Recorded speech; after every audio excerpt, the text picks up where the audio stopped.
আমি এক প্রবাসী। বাংলাদেশ নিয়ে কয়েকটা কথা বলার চেষ্টা করব। ধৈর্য ধরে শোনেন, যদি বুঝতে পারবেন এই প্রবাসীর কষ্টগুলি। যা দেখেছি ফেসবুকে, আমি ওই দিকে লক্ষ্য করে কথাগুলি বলার চেষ্টা করি। ফেসবুক আর ইউটিউব এগুলি দেখলে চোখের পানি ধরে রাখা যায় না, আপনি আপনি আসে। কারণ শুধু একটাই, সুখের জায়গায় দুঃখটাই বেশি। বাংলাদেশে যত রাজনীতি দল আছে, প্রত্যেকটা দলের লোক, প্রত্যেকটা দলের বড় বড় নেতারা অনেক লম্বা লম্বা কথা, অনেক মিষ্টি ভাষায় কথা তাদের মুখে থাকে, মিষ্টি হাসি। নিরীহ আমজনতা মানুষের সামনে মিষ্টি ভাষায় কথা বলে মুচকি হাসি দিয়ে মনটা নেয় কেড়ে। শুধুই কারণ আর লক্ষ্য থাকে তাদের মনে, পদ পদবি কীভাবে আনবে বড় নেতাদের কাছ থেকে ছিনিয়ে।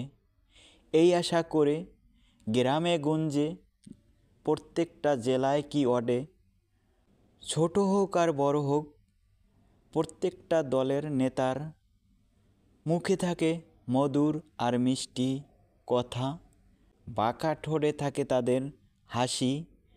আমজনতা, আমরা পাবলিক যারা আছি, অন্ধের মতো তাদেরকে বিশ্বাস করি। কথায় কথায় বলে দেশে বেকার রাখবো না, যদি ক্ষমতায় একবার আসতে পারি। একটাবার যদি আমি পার্লামেন্টে যাইতে পারি, আপনাদের দুঃখ কষ্ট মুছে দেব, এই আশাই করে আপনাদের সামনে এসেছি আমি। আরও অন্য অন্য ভাষণ মিষ্টি ভাষায় মধুর কণ্ঠে দিয়ে আমজনতার মন নেয় কেড়ে। পদ পদবি পাওয়ার পরে চাঁদা না দিলে দিনে দুপুরে রাস্তাঘাটে হত্যা করার অর্ডার করে। এটাই হলো বাংলাদেশের রাজনীতির গুরুত্বপূর্ণ একটি দায়িত্ব। অনেকেই বলবে আমার কথাগুলি যদি শোনে, এমন করে কেন বলছো, কি বলতে চাও তুমি?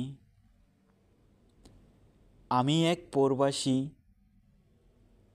প্রত্যেকটা প্রবাসী ইউটিউব ফেসবুকে বেশিরভাগ অ্যাক্টিভ থাকে, কারণ ফ্যামিলির মানুষ, আত্মীয় স্বজন সবই দেশে। দেশ থুয়ে প্রবাসে কাজের শেষে ফেসবুক আর ইউটিউব নিয়ে তাদের দিনগুলি কাটে। সেই ফেসবুক আর ইউটিউবে ঢুকলে দেখা যায় কারো বাপ বিনে দোষে বিনে অপরাধে হয়েছে মৃত্যু, দিনে আর দুপুরে। ফেসবুকে ঢুকলে দেখা যায় কেউ হারাইছে বাবা, কেউ হারাইছে মা, কেউ হারাইছে স্বামী, কেউ হারাইছে ভাই, কেউ হারাইছে পিতামাতা দোনোজন। এটাই কি দেশের নিয়ম আর নীতি? এটাই কি রাজনীতির গুরুত্বপূর্ণ একটি ভূমিকা? প্রত্যেকটা মানুষে মনের ভিতরে আশা থাকে দেশের ভিতরে একটু সুখে আর শান্তিতে থাকবো বেঁচে, যতদিন আল্লাহ হায়াত দিয়েছে। সেই হায়াত থেকে মানুষ জোর জুলুম করে মৃত্যুর পথে দেয় ঠেলে। এটাই কি মানুষ মানুষের কাছে চাইছিল? এটার জন্যেই কি মানুষ ছোট আর বড়, বুড়া আর গুড়া? একজন সরকার অনেক বছর ক্ষমতায় ছিলে, সে নাকি দেশের উন্নত করতে পারে নাই, সে নাকি বড় দুষ্কৃত লোক, সে নাকি দেশের শাসন ঠিকমতো করতে পারে নাই, সে নাকি অনেক বড় বড় চাঁদাবাজ আশ্রয় দিছে। অনেক কষ্ট করে, অনেক পরিশ্রম করে সকল শ্রেণীর মানুষ মিলেমিশে তার পতন ঘটাইছে। তাতে গেছে অনেকের চোখ, অনেকের গেছে প্রাণ, অনেকের গেছে হাত, অনেকের গেছে পাও, অনেকে হারাইছে সন্তান, অনেকে হারাইছে বাবা। ওইসব মানুষগুলি এখন করে শুধু হাহাকার। কি করলাম জীবনে এত কষ্ট করে, কি করলাম জীবনে এই সরকার পতন করে।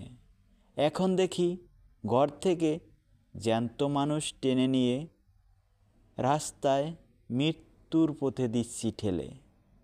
এইসব কাজ থেকে বিরত থাকিতে হবে।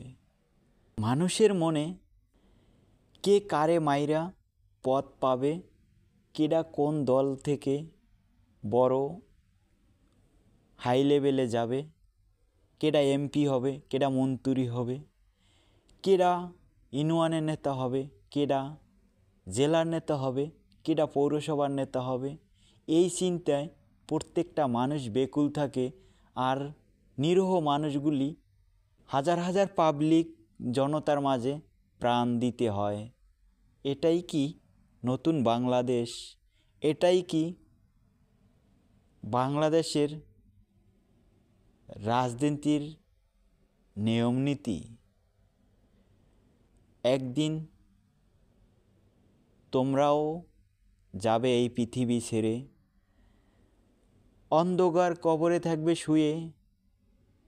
কি করেছো এই দুনিয়ার মাঝে প্রত্যেকটা হিসাব দিতে হবে। একটু মনে রাইখা চলার চেষ্টা করো এই দুনিয়ার মাঝে।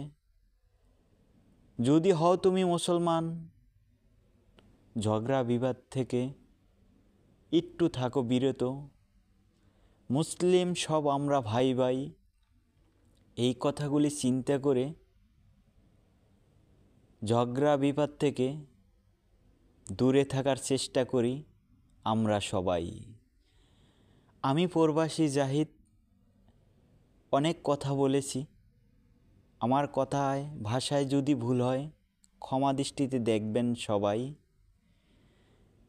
কথাগুলি বলার কারণ ছিল একটাই, ফেসবুক ইউটিউবে ঢুকলে দেখি অনেক মানুষে কান্নাকাটি। ফেসবুক ইউটিউবে ঢুকলে দেখতে পাই কেউ কান্দে বাবা কয়ে, কেউ কান্দে ভাই কয়ে, কেউ কান্দে স্বামী আমার অনেক ভালো ছিলে। এই কান্নাকাটি দেখে রাখতে পারি না চোখের পানি ধরে। নিরীহ মানুষগুলো এভাবে হত্যা করা ঠিক হয় না মোটেও। তাই তো বলি এইসব কাজ থেকে বিরত থাকো। প্রিয় ভাই, প্রিয় বোন, সবাইরে জানাই আবারও।